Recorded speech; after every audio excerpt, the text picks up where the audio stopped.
Britanska pisateljica Samantha Harvey je za roman V orbiti leta 2024 prejela prestižno Bookerjevo nagrado, kar pri tako drobnih delih, 140 strani ima, ni prav pogosto.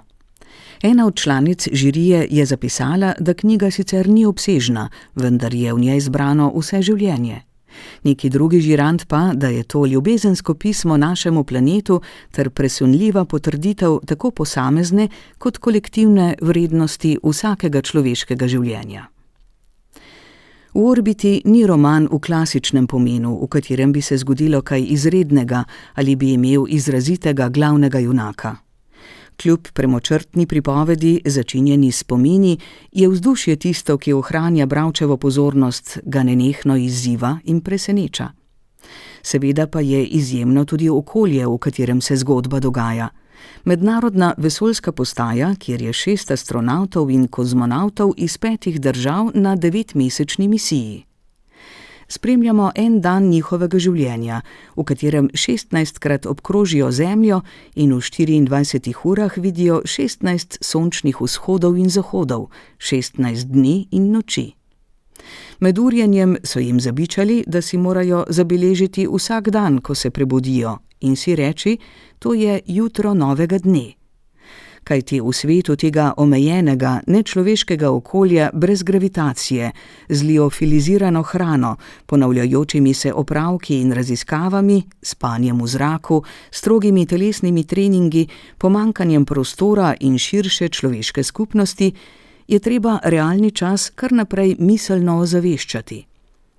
In čeprav se počutijo kot povsem rutinski astronavti na dvorišču Zemlje, so tako odmaknjeni od vsega znanega, da tam zgoraj nehote ustvarijo svoj svet in svoja razmerja, drug drugemu nadomeščajo vse druge ljudi.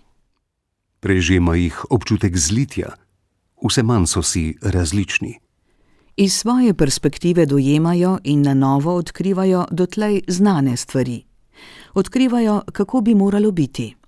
Kot bi bila esenca človeštva zbrana v tej peščici ljudi in bi med njimi ne bilo več begajočih razlik in oddaljenosti, temveč bi vse postalo bližnje in otipljivo. Ko japonsko astronavtko doseže novica o smrti matere, pomisli, da bi bilo vse v redu, če bi lahko ostala v orbiti do konca življenja, saj bo njena mati mrtva šele, ko se bo vrnila. Ko planet drvi skozi vesolje in ti drviš za njim skozi svetlobo in temo in so tvoji možgani okajeni od nedoumevanja časa, se nič ne more končati. Mogoče pa sploh ni konca, samo to večno kroženje. Angleška astronavtka prebira besede, ki jih je njen mož zapisal na fotografijo zvezdnega neba. Tukaj si bila. Do takrat, ko boš to prejela, boš že 8 ali 9krat okoli sveta. Moraš priznati, da je težko imeti ženo, ki ti leti nad glavo 27.000 km/h.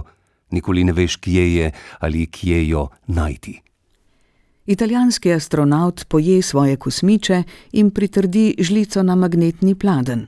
Razmišlja, k čemu se bo z veseljem vrnil, ko bo napočil čas. K stvarem, ki jih ne potrebujem, k odvečnosti, k nekemu odvečnemu okrasku na polici, k preprogi. Pa čeprav bi, ko bi ležal na njej, spet sanjal o vesolju.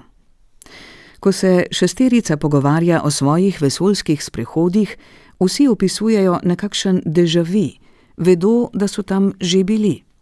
Ruski kozmonavt pravi, da je to morda povezano z nedosegljivimi spomini iz maternice. Tak občutek dobim med lebdenjem v vesolju, da še nisem rojen.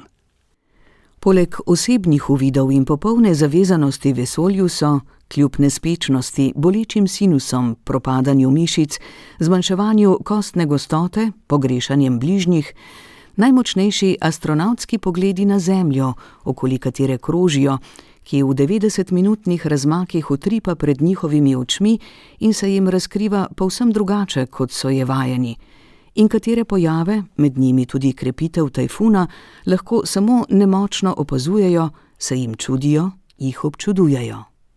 Tukaj je prišla Evropa in že je izginila tam. Poleg časa, ki se skrči v točko na polju puste beline, konkreten in nesmiselen, padajo tudi meje. Vidijo odsotnost meja, z izjemo tistih med kopnim in morjem. Ne vidijo držav, zgolj vrtečo se, nedeljivo kroglo, ki ne pozna možnosti ločevanja, kaj šele vojne.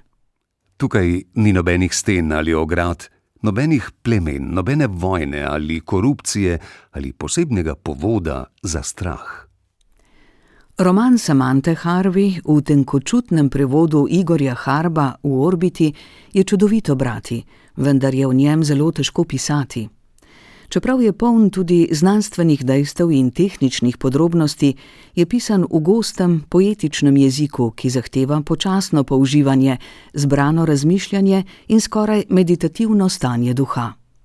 Napisan je tako popolno, da smo že ob vstopanju v 10. orbito, poglavja so namreč razdeljena v 16 orbit, prav toliko, kot jih vsak dan izkusijo astronavti, dodobra izmučeni. Odlično odmerjeno izmenjavanje klavstrofobije in čistega čudenja terja svoj davek. Poleg svežega pogleda na našo mater Zemljo iz zelo posebne perspektive njenih opazovalcev in njihovih razmišljanj o smislu življenja, ljubezni, smrti in preživetju, knjiga postavlja tudi druga zelo aktualna vprašanja, vendar drugače od zguljenih okoljevarstvenih manter. O človeškem uničevanju in svinjanju našega planeta, o pohlepu in osvajanjih, s katerimi zaradi nenasitnih potreb spreminjamo naravni svet, o nepovezanosti ljudi, ki nas dela nesrečne.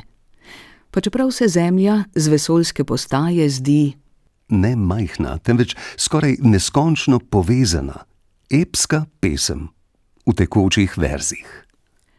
V orbiti je droben roman z mogočnim sporočilom. Ali ljudje res ne morejo skleniti miru drug z drugim, miru z Zemljo?